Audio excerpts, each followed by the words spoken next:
Hi mga ka-native! Welcome back dito sa channel natin. Sobrang tagal ko nawala dahil sobrang na-busy din ako sa aking mag-ina, sa binyag ng aking anak. Yan. So grabe yung preparation ko and kita nyo naman, no, sobrang itim natin. Birthday din ng in-laws ko at birthday din ng aking pamangkin bukas. So baka absent na naman ako bukas. No? So patuloy pa rin yung pagbenta natin ng ating mga alaga. So sobrang daming nangyari. No, yung nawala ako dahil sobrang dami na tina-harvest na sisiw, halos maubos din lahat. And ngayon may konting natira. Sa mga gusto mag-avail, punta na kayo dito. Kaninang umaga may bumili din ng sobrang madami ding manok, no? At may kalakihan din yung kinita natin. At yung kinagandaan lang sa ating manukan ngayon, nung nawala din ako, nagparas ako ng ating mga papeles dito sa manukan. No? So legit na po ito ang ating manukan. May business permit, sanitary permit. No? Sobrang easy lang. And pwede po tayo mag-supply international dahil nakapasok po tayo, no, sa United Nations. Yan, no? Maraming salamat sa United Nations or ang FAO dahil pinasok tayo na sa United Nations. Na pwede tayo mag-supply ng sobrang madaming manok. So talagang grabe yung blessings, no? At umorder sila ng maraming manok sa atin. So, hinihintay na natin yung kontrata, pirma na lang tayo, and then mag-dispose tayo ng ating mga alagang manok. And meron tayong bagong area ngayon na pagtatayuan ng ating grower house. At syempre, doon tayo magpapalaki ng ating mga manok para pang meat production. Yan. So, yung mga meat production natin, saan ba i-dispose yun? Kung may bibili dito ng live, pwede. And 2 months lang harvest natin. Kapag walang bumili, kakatayin dahil magpapatayo tayo ng ating restaurant. No? Mounting restaurant lang para sa lahat.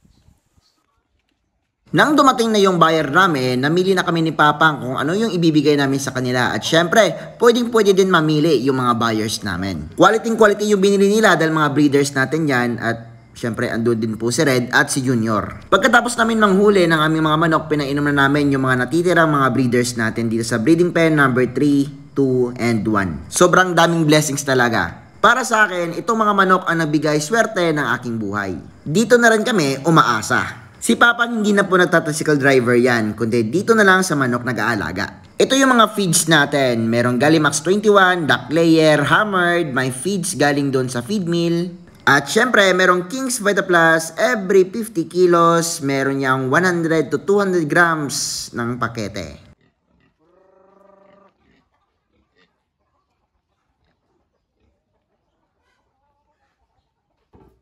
Hindi lumalabas yung mga galang manok namin. 1 PM pa lang kasi. Meron kasing sinusunod na body clock yung ating mga manok. Kung anong oras na sanay silang kumain, ganong oras din po sila babalik.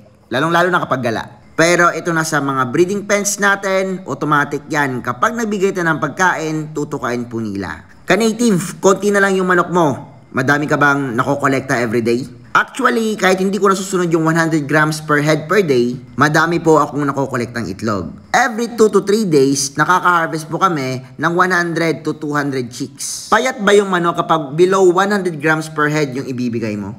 Para sa akin, hindi po gaanong kabigat, lalong-lalong hindi payat yung ating mga alagang manok. Yung mga breeders natin, pag nasobrahan ng taba, matatabunan ng taba yung kanilang ovary at hindi po mangingitlog. So, sayang po yung maraming pagkain, tapos sobrang taba nila. Useless po kapag nagbi-breed ka. Kapag tamang-tama lang po yung katawan nila, mabilis po silang kumilos, kayang-kaya ng mga hens yung mga roosters, hindi rin nalulumpo. Kasi nga, tamang-tama lang po yung bigat ng mga partners nila. Dati kasi, nung wala pang diet yung mga manok natin, nalulumpo po halos mga hens natin. Pati din yung roosters, nalulumpo din minsan kasi nga sobrang bigat na nila. At kapag hindi po naubos yung pagkain ng ating mga alagang manok sa automatic feeder nila or mga feeder nila, mga insekto or mga daga po, yung mga kakain yan kapag gabi. 'Di ba? Sayang yung pera nyo kapag ganun. Ka-native, hindi ka ba napapagod mag-mix ng feeds? Para sa akin, kapag dry feeding naman, hindi gaano nakakapagod. Alam nyo bang mas na-enjoy ko pa yung pag-mix ng feeds? Sa paraan kasing ito, mas nakakatipid ako. Dahil yung hammered and crack corn ngayon, below 1,000 pesos na po yung per sako. Yung isang sako ng hammered at cracked corn, tag 50 kilos po yun. Tapos below 1,000 pesos pa. Isipin nyo mabuti. Dito sa manukan natin, 30% to 40% yung branded na feeds. Yung Gallimax 21 at Duck Layer ng Pilmico. 60% to 70% naman organic. Yung cracked corn at hammered corn. Sa paraan ding ito, meron tayong organic formula. Kaya iwas tayo sa langaw dito sa ating manukan. Kitang-kita naman, wala pong langaw dito kasi nga meron tayong organic na mini-mix. And dahil sa organic na pinapakain natin sa kanila, hindi po maamoy ang ating manukan. Ang kanilang mga dumi ay pwedeng gawing fertilizer. Kapag meron kang tanim, tapos meron kang manok, may free fertilizer ka na. Every week, nagsasanitize kami dito gamit ang Microban GT, pero dapat Microban AV. Meron tayong mahigit 300 square meters dito para sa ating growers. Dito magsistay ang ating mga lalaking 3 weeks old hanggang 2 months old. And after that, kakatayin sila. At syempre, lulutuin sa ating restaurant. Dito sa katabi namin, merong 1/2 hectare dito at plano kong kunin sa taong ito. Sana'y pumayag na yung may-ari at ilalagay natin yung mga manok natin dyan. Gusto ko kasing palawakin talaga yung ating manukan. Merong mga natira dito and almost 1 week old na po itong mga sisiw. 60 pesos lang po yung benta ko. Ganyan tayo kamura dahil nga nagsisale tayo palagi. Yung breeds nito merong mix ng Jersey Giant, Sussex, Decal Brown, may Rhode Island Red na nakamix, merong Black Costolorp, Barred Plymouth Rock. Pero meron din mga pure breeds. Ito naman yung mga nasa nursery station natin at piniprepare natin sila para gawing breeders. Out of 500 na selection ko, ito na lang yung natira. Konting-konti na lang talaga, no? Kasi nga, sobrang lakas nating magbenta. Sa mga sisiw naman natin, meron pong umorder sa atin ng 200 heads. Pero, paunahan lang, no? Kasi nga, hindi talaga ako nagpapareserve. Meron kasi nagpapareserve minsan na after ilang days, hindi mo na makokontak. Kaya sa akin dito, first come, first serve. Para yung makauna, mabibigay ko talaga sa kanya yung gusto niyang bilhin, mga sisiw.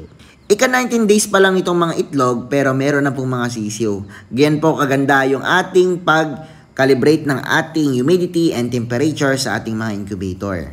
Ang incubator po pala ang isa sa mga teknik para mapabilis ang pagdami ng inyong mga alagang manok. Mas maganda po talaga merong incubator kapag gusto mong gawing business ang iyong manukan. May mga penoy din dito. Ito yung gagawin naming pang-ulam at ulam din ng aming kapitbahay. Sila mag-cancer. Oo. Gwapo mga goodness na kaya biskan gawas-gawas. Ay karang COVID. Good sir, mabalik ang COVID.